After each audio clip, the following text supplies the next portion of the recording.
All right. Oh, thank you so much. All right. Welcome, everybody, to session 208, Empowering Progress in Infectious Disease Research Through Innovation and Algorithmic Solutions. As you know, this session is being recorded and will be available in the YouTube channel for the Caucus of Women in Statistics and Data Science.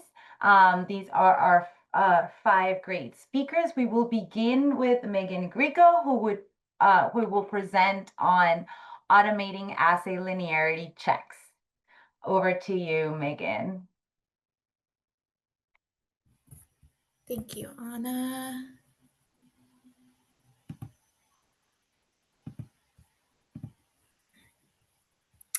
So today I will be talking about an algorithm I developed to assess linearity criteria in assay qualification studies. So when a pathogen invades the body, fragments of the pathogen called antigen can be recognized and bound by an antibody of B cells. And this can lead to a proliferation of plasma B cells that secrete antibodies to target the infection, as well as proliferation of memory B cells, which, in the case of future infections, can quickly secrete these antibodies and mount an immediate immune response. And the role of these circulating antibodies are many and include recognizing and binding to foreign invaders, neutralizing and eliminating pathogens, as well as activating other immune responses, such as recruiting macrophages to come engulf the immune cell or the infected cell. And one application of antibodies used in the biomedical world is vaccines. And in a natural infection, it takes our bodies around a week to produce antibodies against a new pathogen that our body encounters. And vaccines stimulate the production of these antibodies and memory B cells against specific pathogens prior to an infection. And by doing so, it prepares the immune system for the future encounters with the pathogen. So, compared to a natural infection, we can immediately start producing antibodies due to the memory B cells we already have, which can reduce severe infection or hospitalization, as well as the period that we're infectious to others. And we can also retain high levels of antibody over time, which can reduce chance of reinfection. And researchers are developing a vaccine are often interested in vaccine efficacy, or how much a vaccine can reduce infection, severe disease, or another adverse event. And ideally, vaccine efficacy would be measured with a randomized control trial with a vaccine challenge, but this is not always possible, especially with emerging or rapidly changing diseases. And in these cases, antibody levels can be useful for estimating vaccine efficacy. But how do we actually measure antibody levels? We do this through assays which serve to measure many outcomes in scientific research, including detection, quantification, diagnosis, neutralization, and durability.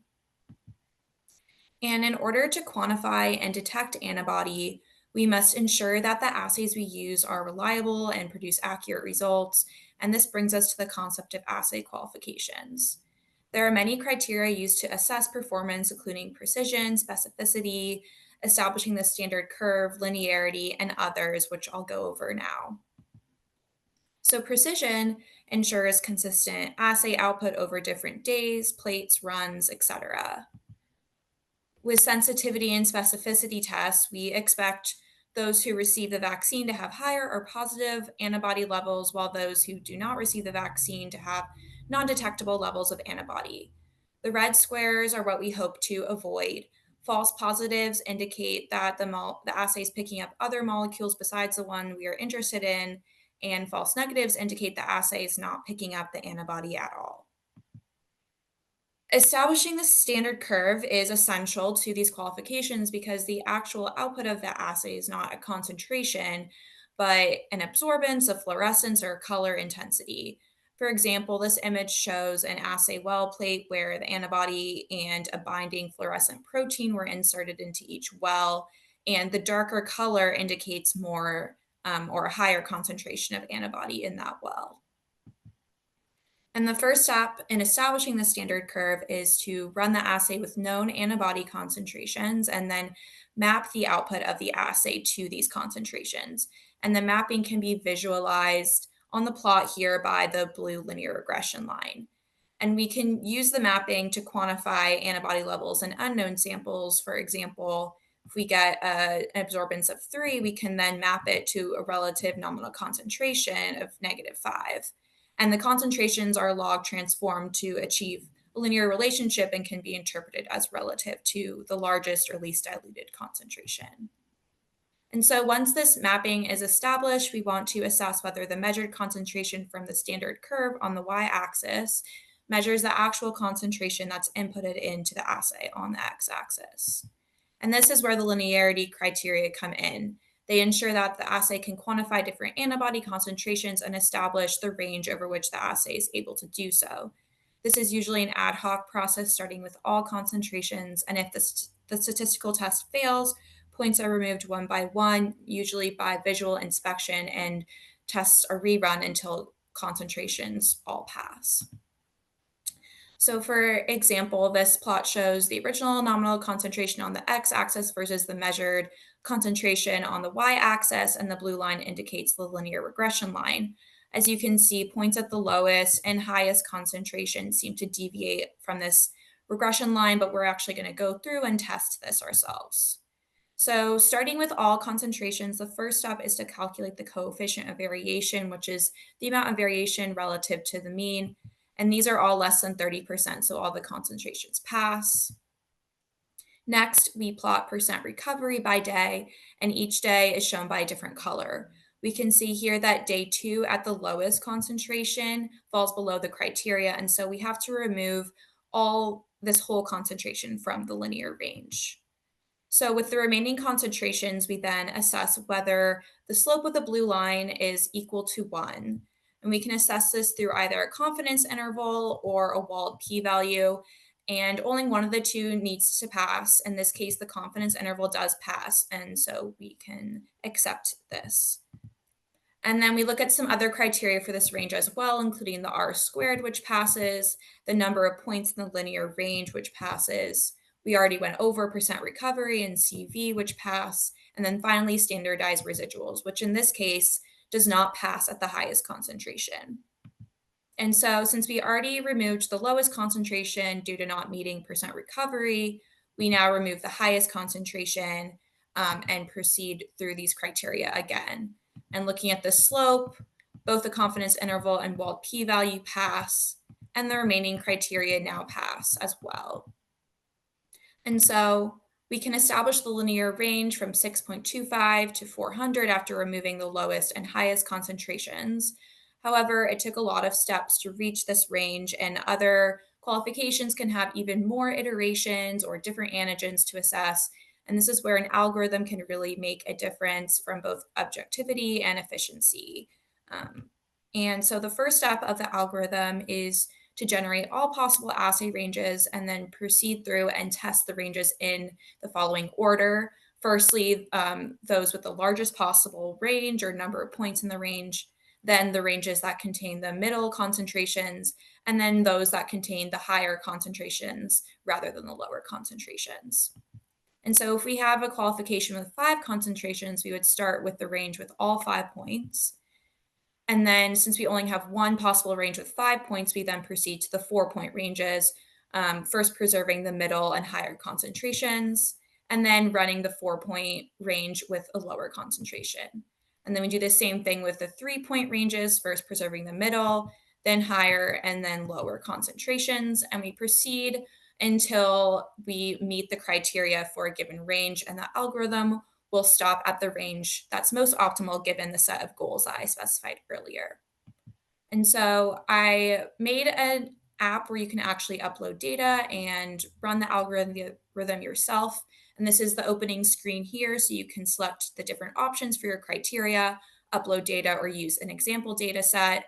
And then on the left-hand tab, you can select summary statistics to view the CV and percent recovery by day, and the Run Algorithm tab, where you can actually run the algorithm and view output for the accepted range as well as prior iterations.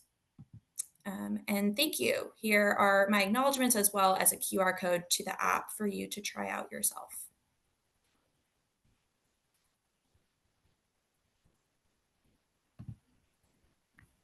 Thank you, Megan. Oops, turned off my video. Great. Up next, we have Allison Matea. Allison will discuss surrogate endpoints for COVID-19 treatments. All right, thanks, Anna. Today I'm going to be presenting my work titled The Choice of Viral Load Endpoint in Early Phase Trials of COVID-19 Treatments, aiming to reduce 28-day hospitalization and/or death. I'd like to start by acknowledging my co-authors for this project, most of whom were from the trials who contributed data for this work. So we'll start with a bit of background. As we all know, COVID-19 treatments for outpatients aim to reduce hospitalization and/or death. Generally, viral load can be used as a surrogate in phase 2 trials. And while virologic endpoints have been used in phase 2 trials for COVID-19 therapeutics, they have not yet been established as surrogates for clinical endpoints. Individual studies have explored the relationship between viral load and clinical endpoints. However, they've differed in what they've measured, and there's been no real clear consensus on whether there's a relationship between the two. So to look at that farther, Parianti and DeGruth published a meta-analysis in 2022, looking at the relationship between SARS-CoV-2 viral load reduction in treatments relative to placebo and the relative risk of hospitalization or death. And this is the main result from their paper shown here. And each point represents a trial that had published data at the time of their meta-analysis. And you can see the relationship here between viral load reduction and relative risk of hospitalization or death. They found a moderate relationship between the two with an R-squared of 0.53. And again, they used aggregate data for this analysis based on trials that had published at the time. So this motivated our work, and we had two main goals. The first of which was to perform a meta-analysis of COVID-19 treatment trials using individual participant data, or IPD, to compare viral load outcomes as potential surrogates for 28-day hospitalization and/or death. And we also wanted to analyze various time points and transformations of viral load and compare their performance as surrogates in phase 2 trials. Now, why did we want to use IPD? It is considered the gold standard of meta-analysis because you can standardize data and outcomes across studies. We're able to explore the same time points for all studies. So in the Parianti and DeGruth paper, they used viral load on days 5 to 7. And so they were limited to studies that had those published results, and they kind of lumped those together. And we would be able to explore any time point of interest. You can include unpublished results if they're willing to share their data. And you can perform more complex statistical modeling with IPD. So in our study, we're going to analyze viral load outcomes, including change from baseline in log 10 viral load to days 3, 5, and 7. And our data were from outpatient trials who were able to supply us with IPD. These trials were identified from a PubMed search, the references in the Parianti and DeGruth paper I mentioned, as well as some unpublished platform trials that we were aware of. However, there was a problem once we got the data from each study, which was that the trials had different viral load sampling schemes and visit windows. So even though we want to analyze change from baseline to days 3, 5, and 7, we don't have viral load measurements from all the studies on all of those days. And so we had really high missingness by design. And so that leads us into the statistical methodology for this work, which had two main components. I'll talk about the first one in more detail, which is a longitudinal model to account for missing viral load values on days 3, 5, and 7. Some notation before I walk through the model. I represents the person index, T is time from symptom onset, Y sub IT is log 10 viral load, our outcome of interest, and D sub I is time from symptom onset to enrollment. Here is our full model.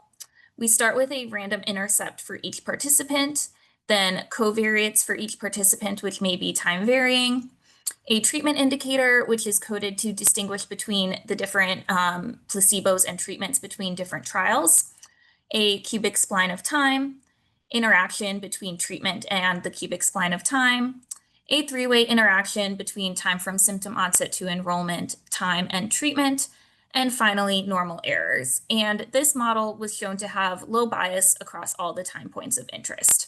So now that we have this model, we can fit it for each participant using those random intercepts and get fitted predicted values of viral load on days 3, 5, and 7, average within treatment groups and each day, and then simply calculate the viral load endpoint, such as change from baseline to day 3 by subtracting those means. And that will give us our treatment effects on the surrogate outcome, our viral load measurement. To get the treatment effects on the clinical outcome, we can use Firth logistic regression because we do have some sparse data, and we can estimate uncertainty around these treatment effects using non-parametric bootstrap. So now that we have these treatment effects, I'll talk about the next part of our statistical methods, which is to calculate the trial level surrogacy of each of the different viral load outcomes on our clinical outcome of 28-day hospitalization or death. And here's just a graphic of what we're trying to do. We have our treatment effect on our surrogate outcome, which is the viral load measurement, and we have the treatment effect on the clinical outcome of 28-day hospitalization or death, and we want to relate those two treatment effects to each other. There is a standard meta-analytic approach to do this, which was proposed for 2 normally distributed variables and was extended to other variable types. However, the interpretation of that is not always consistent when comparing between different variable types. We have a binary clinical endpoint and a numeric surrogate endpoint.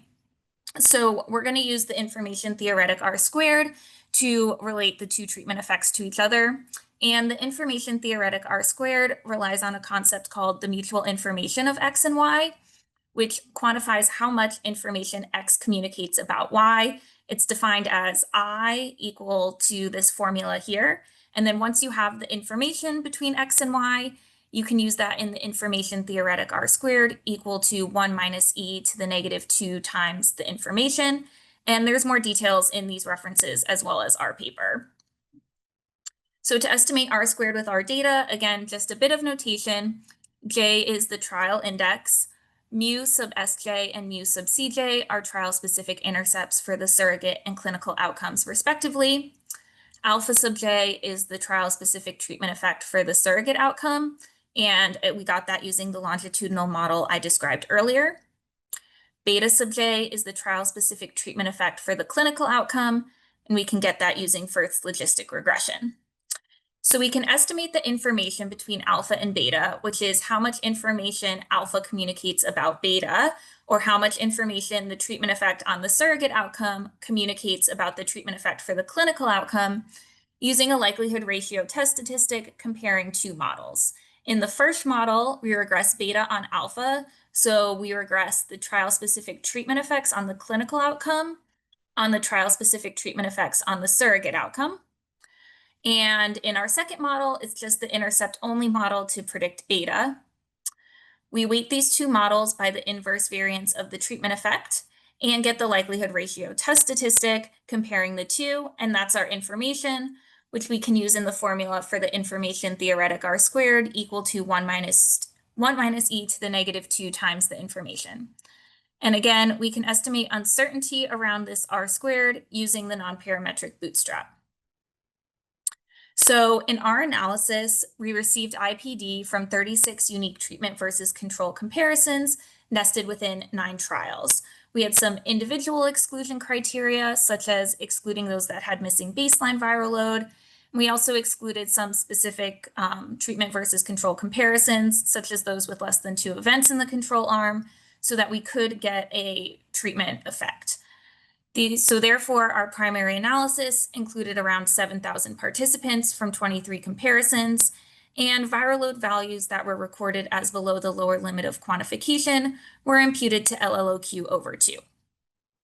Here is our main result for change from baseline to day 3. On the x-axis, you have the treatment effect on the surrogate outcome, or our alphas. A positive number here means the treatment is beneficial because the treatment is reducing viral load more than the placebo. On the y-axis, we have the treatment effect on the clinical outcome, or our beta. In this case, it's the log odds ratio. So a negative number means the treatment is beneficial. So you see a negative relationship between the two treatment effects, just as in the Perry, Enti, and DeGruth paper. And each point represents a treatment versus control comparison. We found an R squared of 0.53 relating these two treatment effects. For change from baseline to day 5 and 7, for day 5, we found a similar result to day 3 with an R squared of 0.49. And for day 7, we found a lower result with an R squared of 0.4. So to wrap up, the German Institute for Quality and Efficiency in Healthcare has guidelines for surrogates that they define as weak, moderate, and strong, according to the buckets seen here. And so for our analysis, both change from baseline to day 3 and 5 would be considered moderate surrogates for our clinical outcome of 28-day hospitalization and or death, whereas day 7, change from baseline to day 7 would be considered weak. So both change from baseline to day 3 or 5 could be suitable primary endpoints in phase 2 clinical trials and would be preferred over change from baseline to day 7. Our paper was recently published this summer in the Journal of Infectious Diseases, and you can find it at the QR code here. And here's my funding statement, and thank you so much. Thank you, Allison. Our next speaker is Vivian Callier, and she'll be talking about tracking COVID-19 variant spread. Thank you, Vivian.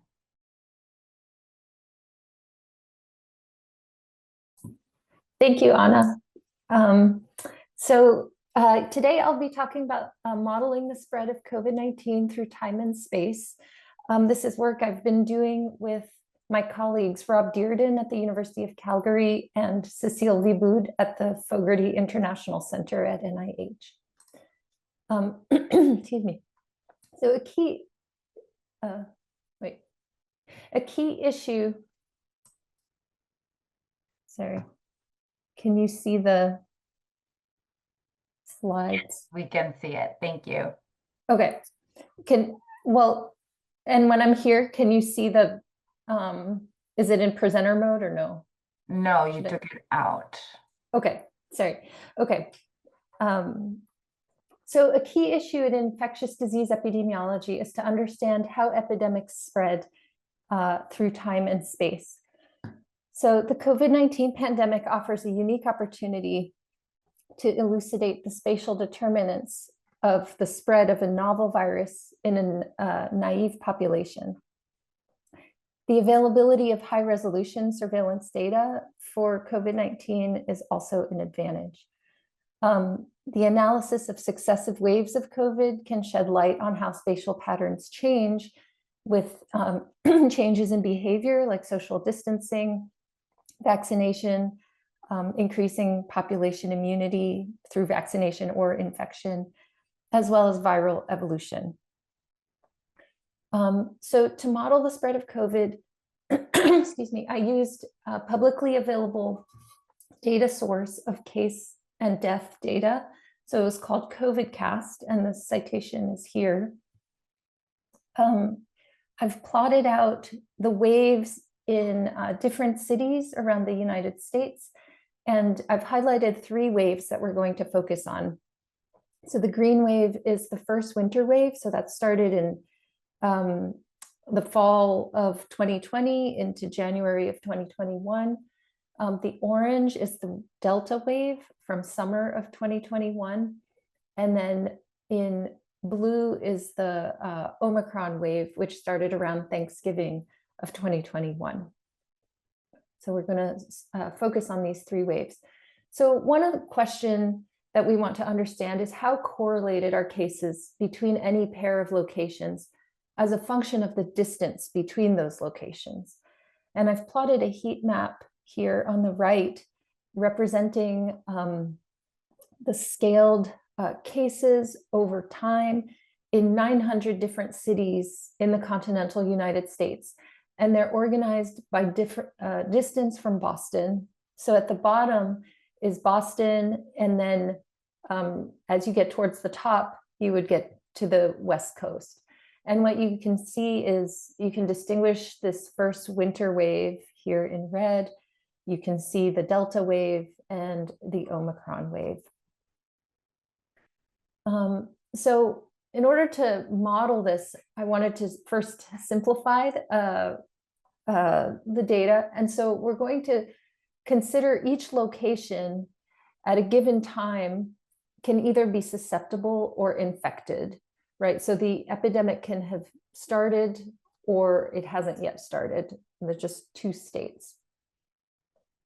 To estimate the start of the wave in each location, I just plotted the case data and I fitted a broken regression to that data. And the break point is the estimate for when the epidemic started in that location.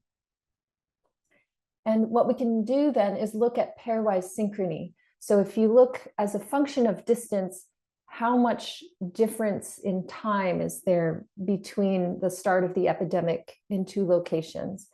And what you can see is that locations that are closer together tend to start their epidemic around the same time, right? And then as you go farther out in distance, there's a greater difference in the timing. That's consistent with diffusive disease spread. This goes out to about 1,500 kilometers. After that, you can see that the timing gets closer again, and that's because there's travel between the east and west coasts, and that makes the east and west coasts more correlated to each other than to the middle of the country. In the Omicron wave, you'll notice that the wave spread so rapidly that all of the locations in the data set basically started the epidemic, within 4 or 5 days of each other. So in order to model this, I used an approach called the individual level models. This was developed in the context of a study looking at the spread of foot and mouth disease in farms in England. And so this is the basic structure of the model. So here we have the probability that location I is infected at time t. And there are a couple of pieces to it. So this piece of the model represents the susceptibility covariates. So this is all of the features of a given location, that will make it more susceptible to infection. Things like population size, or maybe the proportion of unvaccinated population. Here we have transmissibility covariates. So our J's are the locations that have been infected by time t. And so those locations are going to potentially transmit the epidemic onwards to new locations. And they may have a different ability to transmit onward depending on certain features like population size, or maybe the mobility flows, right? So how many people are going in and out of a given location, that is going to impact how much it can spread to new locations. Also, we've just seen that distance is important. So the model incorporates distance between locations I and J. And it's scaled with this parameter beta that we're interested in estimating. And finally, there's a spark parameter. So this is the parameter that accounts for infections that are seeded from the outside. It can also account for infections that occur in locations in the United States that are not in the data set. Maybe those are, very small towns that we haven't counted in our data. So the goal here is to estimate parameters alpha, beta, gamma, and epsilon for each wave. And then we want to test different susceptibility and transmissibility covariates. So we're going to test different versions of this model with different covariates and try to figure out what are the most important covariates. So I tested a bunch of different versions of the model. Consistently, population size was the best susceptibility covariate, meaning a model that included population size as a susceptibility covariate consistently fitted the data better than other models. Also, I looked at mobility flows, but ultimately the distance-based models did better. And so the distance seemed to matter more than the information we had about how much people were moving between locations, with the caveat that the mobility flow data came from pre-pandemic data, and obviously mobility changed during the pandemic. So I fit this model to the 3 different waves, and from these fitted models, we could then simulate epidemics. So this is an example of, in red, the actual data for the first winter. So this is how many locations became infected over time. And then in gray, we have the simulated 50 different simulated epidemics from the fitted model. So very quickly, the takeaways. So we see that there's a decay in the synchrony of the timing of the epidemics, and that and it's correlated with distance. That's consistent with diffusive disease spread. But we have this connection between East and West Coast that creates sort of a nonlinear pattern with distance. We see that the spatial behavior changes during different phases of the pandemic. So the Omicron wave looks very different than the Delta wave, which had a steeper spatial pattern. The simulations, what the simulations allow us to do is identify sentinel cities. So for example, we can simulate epidemics and look at what are the cities that are consistently transmitting the infections to transmitting onward more than any other cities. Those are the sentinel cities. Those are the ones that epidemiologists might want to keep a particular eye on. And so we identified several sentinel cities, mostly in the Midwest. Many of them were small cities, not necessarily these large cities. With that, I want to thank Dean Folman and all my colleagues in the Office of Biostatistics Research at NIAID. And this is my funding statement. Thank you. Thank you, Vivian. That's great. Up next, we have Jing Wang, who will talk about predicting COVID-19 severity trends.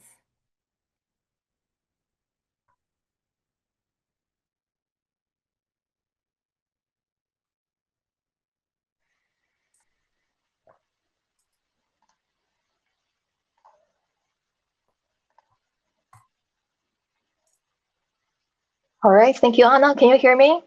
Yes. All right, thanks everyone. My name is Jing Wang.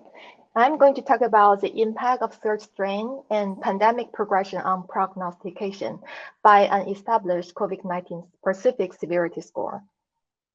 Why this matters? Many US hospitals use SOFA for triage. SOFA stands for Sequential Organ Failure Assessment. It assigns different points to 6 organ systems with a total score of 24. Higher score, worse outcome. Although SOFA is widely used in critical care, it performs poorly during the pandemic. Therefore, COVID-19 specific scores, such as 4C, was developed during the early waves of pandemic. Our question is, do these scores remain reliable over time and under third strain? Our study used electronic health records. Data were obtained from a COVID-19 Premier Healthcare. It contains about 300,000 adult inpatients from 281 US hospitals, with a time span from the March 1st, 2020, the start of wave 1, through January 31st, 2022, during the early Omicron wave, which is also the time we started to analyze the data. This flowchart shows how the nearly 300,000 participants were divided across wave. You can see wave 3 contains the most records because it lasts the longest. We only have early Omicron data, but still we have more than 26,000 records. Some background about 4C. So 4C score is a prognostic score for COVID-19 mortality. It was developed from a UK cohort during wave 1. Modified 4C score, M4C, is a US adapted version, also predicting COVID-19 mortality, but with 2 alterations. The 2 components, CRP and GCS, which are frequently missing in US hospital database at admission, were either updated or dropped. Since we're analyzing US data, we focus on M4C assessment. This table compares the components between 4C score and M4C score. This table shows how 4C score is calculated. Originally in the paper, it was developed as a logistic regression predicting hospital deaths. For either clinical use, all the variables were characterized and converted into points, followed by point summation. The points range from 0 to 21. Again, higher point, higher risk. And this table shows the difference in calculation between 4C and M4C. You can see for M4C, we drop CRP at the end and also add a flag of encephalopathy to GCS score assessment. Another key component in our analysis is search strain. We use hospital months search index to measure it. This is a formula. In the formula, H stands for hospital, T stands for month. In the denominator, we have 3 parameters, which means in hospital H at month T, what are the number of hospitalized COVID-19 patients that do not need ICU care, and those need ICU care, but only on non-invasive ventilation, and those who require mechanical ventilation. The denominators represent hospitals' baseline bed capacity. We assign different weights, 1, 2, and 5, to the 3 parameters in the numerator to reflect increasing resource intensity. The quantity is multiplied by 10 for easier communication. To summarize, this index captures the severity-weighted inpatient burden per bed. It allows for easier comparisons across hospital and months. The reason to include it, it correlates with COVID-19 mortality, and also we want to explore if M4C score remains robust in a hospital search scenario. Okay, here are the study objectives. To evaluate discrimination and calibration performance of M4C, assess the robustness of M4C to hospital search, and also to explore the impact of periodic recalibration and search adjustment. Also, since we have very big data, so it's very inevitably we have missing data. We apply multiple imputations using mice, where the predicted mean matching algorithm under the assumption of missingness at random. A sensitivity analysis was carried out, only including the complete cases. To simplify, the assessment methods are divided into 2 parts. For discrimination performance, we use AUROC. For calibration performance, we use calibration belts. Here are some details about the 2 analyses. If you're interested, please refer to the paper at the end. Here are the results. On the left-hand side, we are using wave 1 data to train 4 models. Model includes 4C, modified 4C, and modified 4C without age. On the top, we have ROC curve. Below, we have the forest plot of the AUC estimate. The reason we want to include M4C without age is age is a strong prognostic predictor, and we want to assess the model across age group to avoid biasing the resource allocation decisions based on age. And from the result, you can see 4C and M4C performs very similarly. M4C without age model has a slightly lower AUC estimate. On the right-hand side, it shows AUC estimate of M4C across different waves. Wave 1 and 2 perform the best. Delta is the worst, followed by early Omicron, and then wave 3. Although Delta is the worst, we still have about 0.7 in terms of AUC estimate. For the calibration results on M4C, some background. Since we use 4C and M4C, and they were developed during the early pandemic, and both original papers didn't report the model coefficients. So to generate the calibration belt, we need to calculate the predicted probability. So we feed a model by ourselves. So we feed the GAN model using wave 1 data only. So in all the plots showing in the slides, we have predicted probability on the x-axis, On the y-axis, we have the observed mortality. Ideally, the calibration path, the shaded line, should line perfectly on the bisector line, which is the 45-degree angle line. You can see we trained the data on wave 1. Of course, we have a perfect calibration. But for wave 2 through Omicron, we have poor calibration. In general, all the calibration belts lies below, lie below the bisectors, which suggesting over prediction of mortality by N4C after wave 1. Then we are wondering if we recalibrate the model, instead of using wave 1, we use wave 3 data. Can the calibration improve in following waves? But the answer is no, still poor calibration for subsequent waves. Similarly, we train the data on Delta wave and apply to Omicron waves, but still poor calibrations. Next, we compare the AUC estimate of N4C model with or without surge. Blue indicate model with surge, orange indicate models without surge. You can see the model with or without surge performs very similarly in terms of AUC estimate across the 5 waves. And also we look at the calibration belts of N4C model with or without surge. As we mentioned before, this model was trained on wave 1 and applied to the following waves. So the shape of the calibration belts looks very similar with or without surge. In conclusions, in this study, N4C demonstrated good discrimination, although the performance declined over time. Calibration is not very good. N4C remains robust during surge strain. Periodic recalibration provided only temporary improvement. I would like to acknowledge my collaborators and co-authors, John, Christina, Alex, Michael, Sarah, and Samir.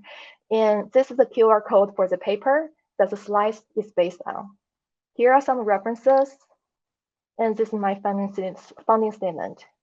And thank you. Thank you, Jing. And then our final speaker for our session is Amy Tillman, who will share on some insights on monkeypox trials.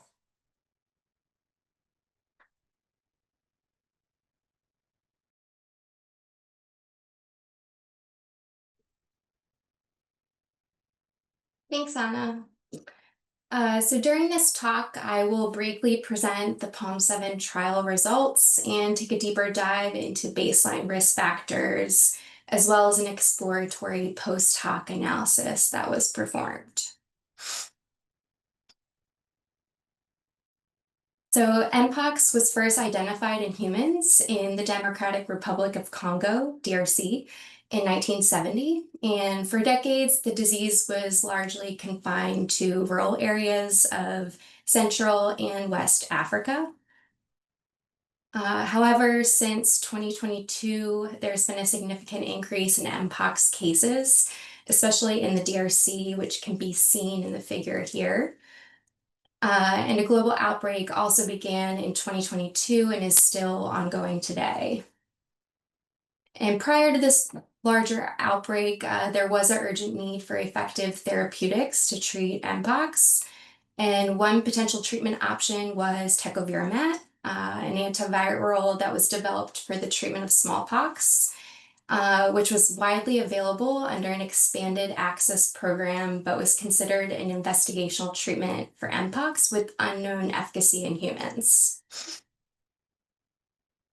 And the PALM7 trial, which started in October of 2022 and ended in July of 2024, its aim was to evaluate the safety and efficacy of tecovirimat in hospitalized adults and children with clade 1 Mpox virus in the DRC.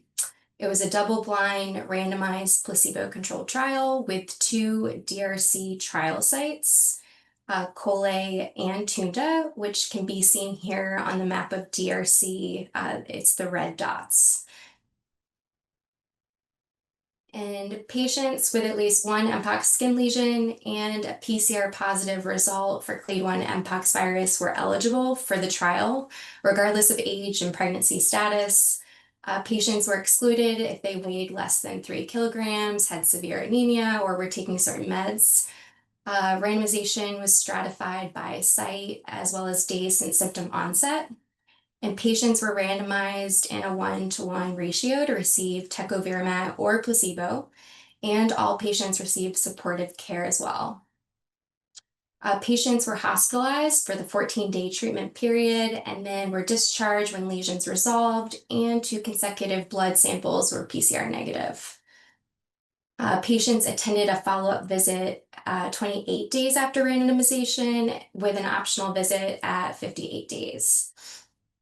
And the primary endpoint was time to lesion resolution, which was the day in which all skin lesions resolved, up to 28 days post-randomization. And lesions were resolved once they scabbed or desquamated, and that can be seen in the figure here. And this endpoint was clinically meaningful, given that a faster resolution meant less pain, suffering, as well as a shortened disease course, less infectivity, and a lower risk of complications. Jumping right into the results, tecovirimat was safe and well tolerated. Adverse events, serious adverse events, deaths, and longitudinal PCR results were similar in both arms. And all-cause mortality was 1.7%, which was lower than the 4.6% case fatality rate that was reported in the DRC in 2023. And this certainly may highlight the importance of standardized aggressive supportive care as well. The primary efficacy results were not statistically significant. The cumulative incidence curves for lesion resolution, which can be seen here, they were similar in both arms, and the p-value associated with the primary efficacy analysis was 0.14. But pre-specified subgroup analyses did suggest a treatment by site interaction with a treatment effect in Cole, but not in Tunda. And just to help visualize this, here's the forest plot from the main paper and the lesion resolution cumulative incidence curves for each site as well. As you can see, there's a suggested treatment effect at the Cole site, but not so much at the Tunda site. Several baseline characteristics were associated with slower lesion resolution among placebo patients, including a higher lesion count and lower PCR cycle threshold values, which basically indicate more virus in blood, oropharyngeal, and skin lesion samples. And adjustments for each of these baseline risk factors didn't alter conclusions about treatment efficacy, but to better understand the suggested treatment effect among Cole patients, we examined baseline risk factor balance at each site. So in an exploratory post-hoc analysis, a risk model was developed using these key baseline risk factors, those previously mentioned, where increasing risk corresponded with longer times to lesion resolution. A linear model was deemed appropriate and was fit to data from placebo patients, which was then used to define tertiles of risk, low, moderate, and high, so that the baseline linear risk score was a function of lesion count and the 3 PCR cycle threshold values. And from there, all patients were then classified as low, moderate, or high risk according to the tertiles. And among placebo patients, increasing risk did in fact correspond to a 2-day increase in median days to lesion resolution. And within the baseline risk categories, balance was achieved across treatment arms. But within sites and baseline risk categories, there were some imbalances, both overall and across treatment arms. And I'll highlight these imbalances using mosaic plots. Here we have plots for each site with baseline risk categories on the y-axis and treatment arm on the x-axis. And at Cole, 78% of patients were considered to be moderate or high risk, whereas at Tunda, 58% were deemed moderate or high risk. And at Cole, you can see that there is a larger proportion of moderate high risk patients in the placebo arm, whereas at Tunda, there was a larger proportion in the tecovirimat arm. And how could this asymmetry influence estimates of treatment efficacy at each site? At Tunda, at least, patients on tecovirimat may have had longer times to lesion resolution relative to placebo, whereas at Cole, patients on tecovirimat may have had shorter times to lesion resolution. And after adjusting for these imbalances, there was no treatment by site interaction that was observed. So in fact, these findings were consistent in the end with primary results and overall conclusions, which is that tecovirimat was safe, but not effective. Just to summarize a few conclusions, subgroup imbalances can happen by chance and can complicate the interpretation of results, especially when the primary analysis isn't statistically significant. There was no robust evidence of efficacy, and imbalances in baseline risk across sites seem to explain the observed treatment by site interaction. These findings highlight some of the challenges when interpreting results during an outbreak. It's important to ensure, the analyses are not misleading or misinterpreted.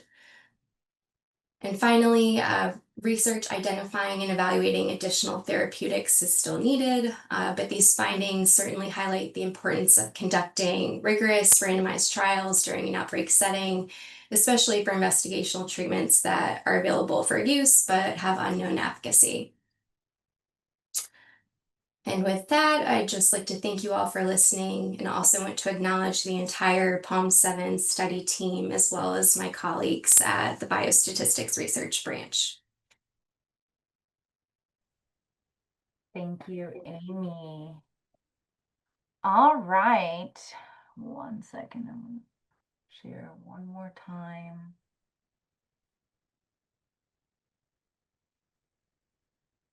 All right, well, that concludes the speaker portion of our session. We have a couple minutes for questions if folks have questions, but I just wanted to touch on a quick summary. So our 5 speakers showcase some examples of the work that they've done at the National Institute of Allergy and Infectious Diseases. You heard from Megan on automating assay linearity checks and all that goes into these assays. Then you've heard from Allison, who shared on finding surrogate endpoints for COVID-19 treatments, followed by Vivian, who talked about tracking COVID-19 variant spread.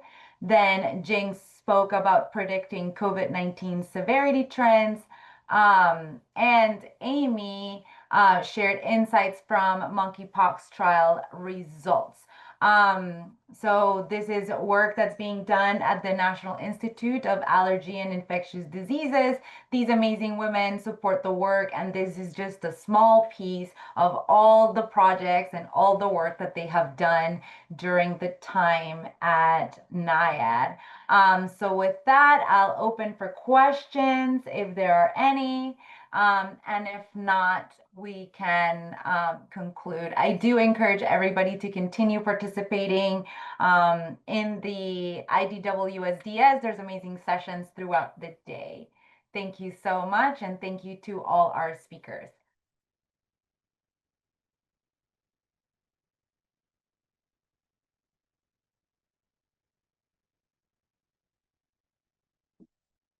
All right, well, without pausing too long, I'll end here. Thank you.